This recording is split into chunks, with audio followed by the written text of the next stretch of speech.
Reader क्या बोला? योगा के जितने तरीके हैं एक तरफ, मगर जब मैं नमाज को देखता हूं तो मुझे कहना पड़ता है कि नमाज से बढ़कर कोई योगा नहीं है। और इस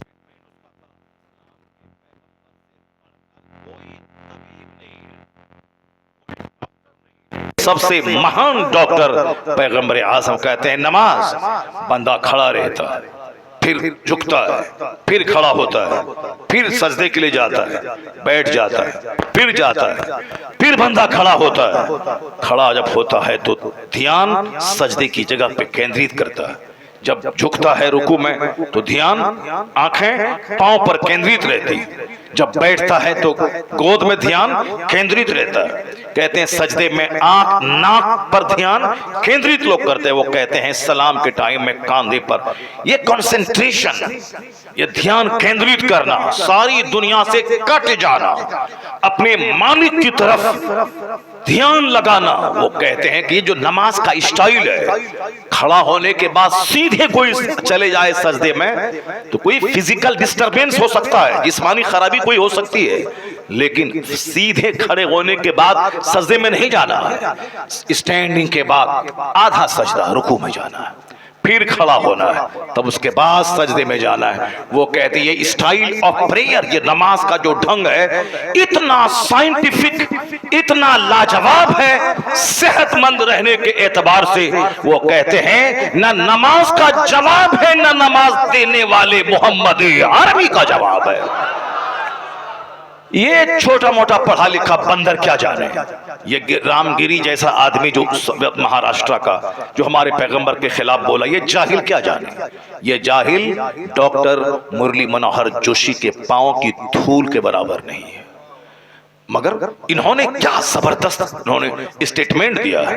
ये डासना का मंदिर का वो पीला कपड़ा पहन के, दो चार माला पहन के, अपनी डकैती और अपनी बुराई पे पर्दा डालने के लिए महंत और पंडित बनने का ढोंग रचाने वाला अति नरसिंहानंद, ये क्या जाने मुस्तफा कौन है। बदतमीज ने जो गुस्ताखी की है, दिल तो चाहता है कि उसकी जबान नोच लूं। हमारे पैगंबर के खिलाफ इतना गलत स्टेटमेंट, गलत टिप्पणी उसने किया है। वो आदमी भी डॉक्टर मनोहर जोशी के पांव की धूल के बराबर नहीं है। डॉक्टर मनोहर जोशी भले ही उस पार्टी से हम इत्तेफाक नहीं रखते हैं, वो भाजपा का लीडर था, अलग बात है, लेकिन वो इतना पढ़ा लिखा आदमी था। वो doctor, PhD degree holder, Hindustan का एजुकेशन मिनिस्टर साहब, वो इतना बड़ा पढ़ा लिखा आदमी, उसने इसी पीरियड में उन्होंने क्या कहा कि नमाज इतना जबरदस्त योगा है, और जो नमाज दिया है इस्लाम के पैगंबर ने, उससे महान तो कोई हो नहीं सकता है। इसलिए ए मुसलमान, सड़क चलते रास्ता गली कूचे का कोई कुत्ता अगर भौंके, तुम्हारे पैगंबर के खिलाफ बोले, तो तुम्हें सबका जवाब देने की जरूरत नहीं है, बस अनसुनी कर दे। एक पागल था जो बक रहा था, कोई बहुत बड़ा पढ़ा लिखा अदीब, डॉक्टर, साइंटिस्ट, अगर वो खिलाफ बोल रहा है तो हमारा साइंटिस्ट, हमारा अदीब, हमारा राइटर, हमारा मुसन्निफ उसका जवाब देने के लिए काफी है।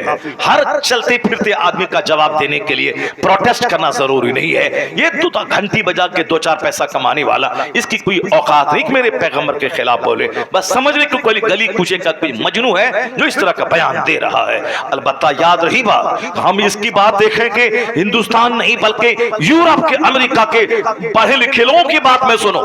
तुमने सुना होगा डॉक्टर माइकल हार्ट, जो अमेरिका का सबसे पढ़ा लिखा आदमी, 1978 की बात है, आज से 40 साल पहले उस बंदे ने एक किताब लिखी थी, उसका नाम है द 100। वो किताब आज तक छप रही है, हिंदुस्तान के तमाम बुक स्टॉल पे मौजूद है।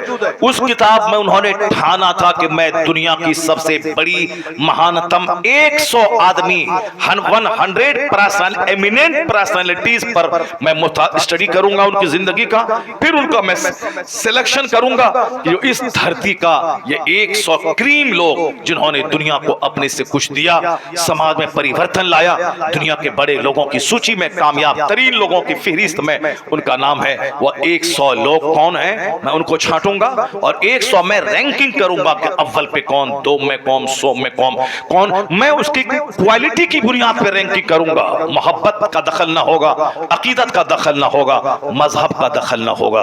वरना डॉक्टर माइकल हार्ट क्रिश्चियन था, कहा मैं किसी भी तरह मजहब को दखल ना होने दूंगा। वो वो अपने पैगंबर से जैसे क्राइस्ट अपने हिसाब से मोहब्बत करता है, लेकिन वो कहा मोहब्बत एक्सेजरेशन, गुलू, मुबालगा को जगह नहीं दूंगा। फैक्ट, रियलिटी और सच्चाई की बुनियाद पर मैं रैंकिंग करूंगा। उन्होंने जब 100 आदमी का नाम छांटा, दुनिया की इतिहास को आंख की पुतलियों में समेट लिया, संसार की हिस्ट्री को आंख की पुतलियों में समेट लिया। अपने हम तो मालदा की हिस्ट्री नहीं जान सकते, बंगाल की हिस्ट्री तो बहुत दूर की बात, बंगाल की हिस्ट्री नहीं समझ सकते, हिंदुस्तान की इतिहास तो बहुत बड़ी बात, हिंदुस्तान की हिस्ट्री तो बहुत दूर की बात, बहुत बड़ी बात है। वर्ल्ड हिस्ट्री को हम कैसे समझ सके? लेकिन जो किताब का रसिया है, जो मुताले का शौकीन है, जो आदमी किसी काम को ठान लेता है तो वह करता है। डॉक्टर माइकल हार्ट पढ़ा लिखा आदमी ठान लिया, पूरे वर्ल्ड हिस्ट्री को खंगाल दिया उसने। दुनिया के सबसे बड़े बड़े लोगों की सूची तैयार की, जिस सूची में नाम था गौतम बुद्ध का, महावीर का, गांधी का, चर्चिल का, वो जॉर्ज डॉक्टर वाशिंगटन का, इब्राहिम लिंकन का, माओ सेतुंग का, मसोलिनी का, हिटलर का। वो मुसलमान नहीं था, क्रिश्चियन था। अपने हिसाब से दुनिया के महान लोगों की सूची तैयार की, जिसने सबसे ज्यादा दुनिया पे इन्फ्लुएंस, असर डाला हो, जिसके फॉलोवर की तादाद सबसे ज्यादा हो, जिनके रेगुलेशंस और जिनके मैसेज में इतना दम हो कि सदियां गुजर जाने के बाद भी उनके फॉलोवर की तादाद न घटी हो, जिसने दुनिया का रुख बदल दिया हो, लोगों की सोच बदल दिया हो, सबसे ज्यादा जिसने लोगों के हृदय, लोगों के ब्रेन, लोगों के माइंड, लोगों के हार्ट को प्रभावित किया हो, इतनी वो जबरदस्त पर्सनालिटी कौन है? वो उस काम को ठाना तो करके दिखलाया। 100 आदमी को छांटा, सारे लोग कह रहे थे कि यह तो क्रिश्चियन है, मुमकिन है कि जनाब ईसा का नाम अव्वल नंबर पे देगा।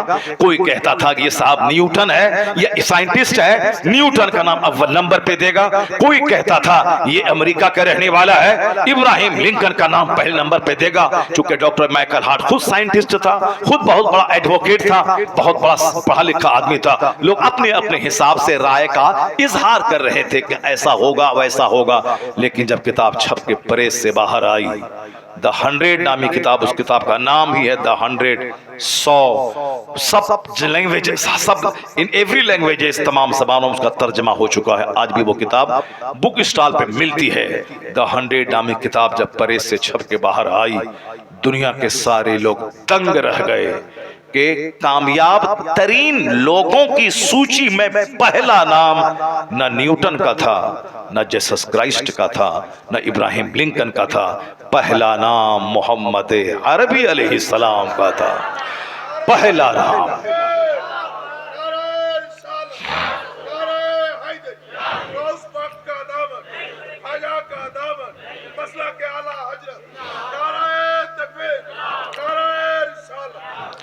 उस किताब को हिंदुस्तान की तमाम बड़े बुक स्टॉल पर किताब मौजूद है।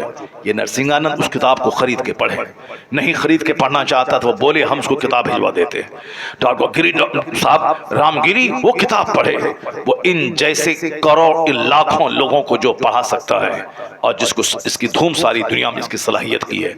उन लोगों ने क्या हमारे पैगंबर के बारे में लिखा? उन्होंने कहा क्या लिखा उन्होंने?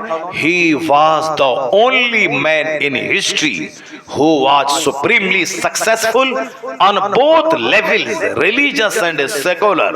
वो कहते हैं कि ह्यूमन हिस्ट्री का वो इकलौता आदमी था मोहम्मद अरबी अलैहिस्सलाम, जो सियासत और मजहब दोनों सतह पर सबसे ज्यादा कामयाब तरीन शख्स हुआ। He was only man, तनहा आदमी, इकलौता आदमी, who became who was supremely successful, यानी जो सबसे ज्यादा कामयाब हुआ इस रुए जमीन में, मजहबी तौर पर भी, सियासी तौर पर भी। एक ऐसी गवर्नमेंट को दी जिस गवर्नमेंट में अमीर गरीब काले गोरे सबको समान अधिकार दिया।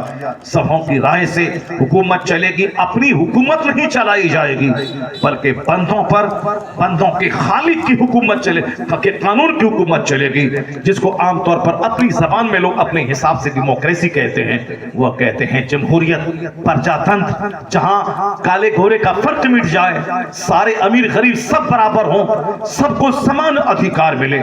वो कहते हैं ये कानून अगर किसी ने नाफिज किया है दुनिया में तो उसका नाम मोहम्मद अरबी अलैहिस्सलाम है। वह इकलौता आदमी है जो साइंटिफिक, जो साइंस, जो मजहबी तौर पर और सियासी तौर पर कामयाब हुए हैं, ये उसने कहा। और मालूम है हिंदुस्तान के एक हिंदू लीडर डॉक्टर सरोजनी नायडू वो क्या कहती है?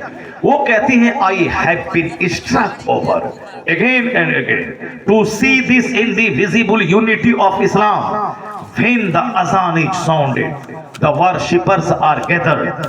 The peasant and the king stand side by side together. The best embodiment of democracy can